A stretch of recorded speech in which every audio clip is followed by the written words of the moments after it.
এই আজ একটু আলু মরিচ করব। এই আলুটাকে আগে সেদ্ধ করে রেখেছিলাম, এই ছাড়িয়ে নিচ্ছি। এটা কিভাবে করি দেখো।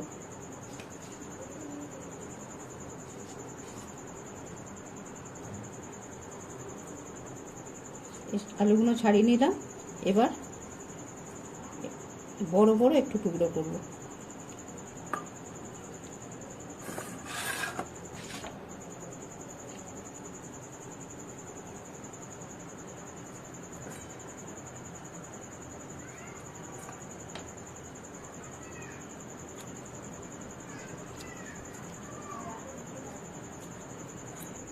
এই কড়াটা জ্বালিয়ে দিলাম। এই দুটো অল্প একটু আলু তো, তাই দুটো শুকনো লঙ্কা দিলাম। ঠিক আছে, এটা একটু শুকনো কড়াই নেড়ে নেব।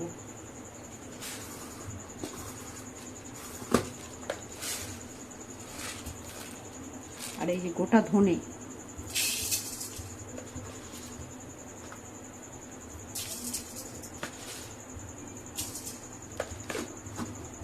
গোলমরিচ দেবো, কিন্তু গোলমরিচটা গোটাটা কোথায় নেই, এই গুঁড়োটা আছে, গুঁড়ো দিয়ে দেবো।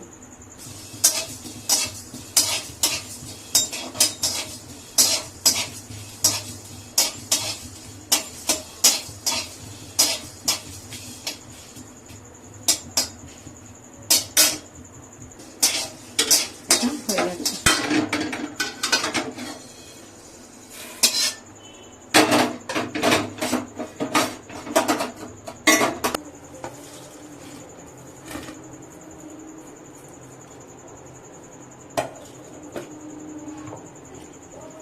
এটা আমি আধ ভাঙা করে গড়ব।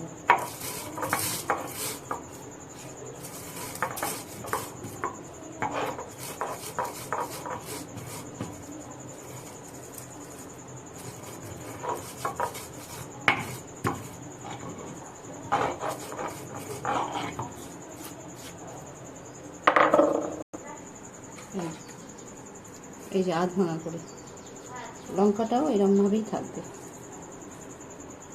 মরিচটা কিন্তু আমি বাটার দিয়ে করব। এই কড়াটা জ্বালিয়ে দিলাম।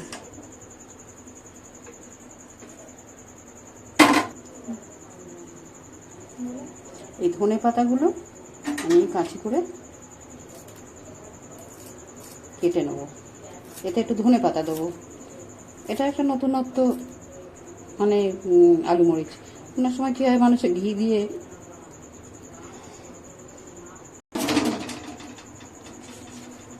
এই বাটারটা দিয়ে দিলাম।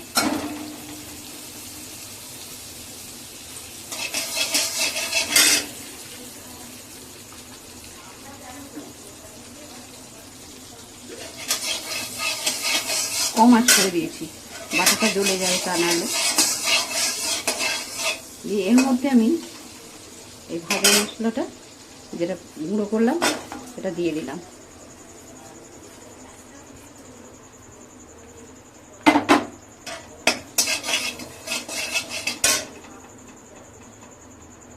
এতে গোলমরিচ দিয়ে দিলাম।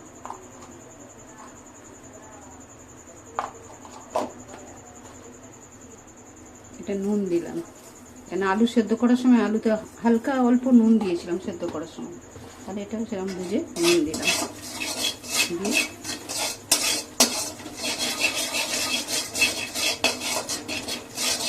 দিয়ে এবার এর মধ্যে আমি ধনে পাতাটা দিয়ে দিলাম।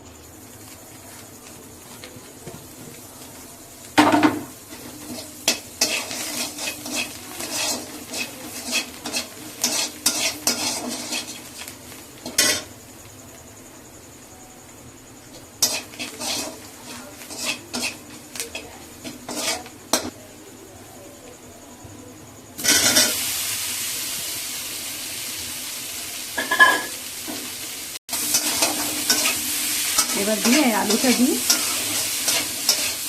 হালকা একটু নেড়ে দেবো।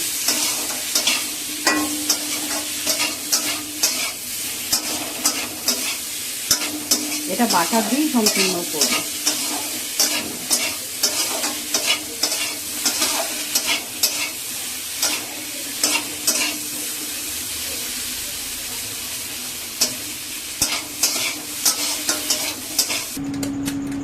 এটা একটা অন্যরকম স্বাদের একটা রান্না।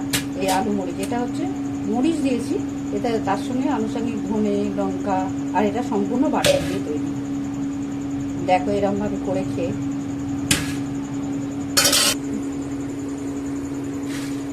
এটা খেয়ে তোমরা করে খেয়ে দেখো, যদি ভালো লাগে এটা আমার কমেন্টে জানিও, কিন্তু কমেন্ট করে, তাহলে আমি জানবো এটা নতুনত্ব। এইভাবে আমি করি, মাঝে মাঝে করি এরকম। আবার আলু মরিচ অন্যরকম দিয়ে করেছি, ধরো বাটার দিয়ে বা ঘি দিয়ে মরিচ দিয়ে সেরকম করি, কিন্তু আজ আমি এরকম ভাবেও করি। তাই এরকম করে খেয়ে দেখো, নতুনত্ব একটা রান্না।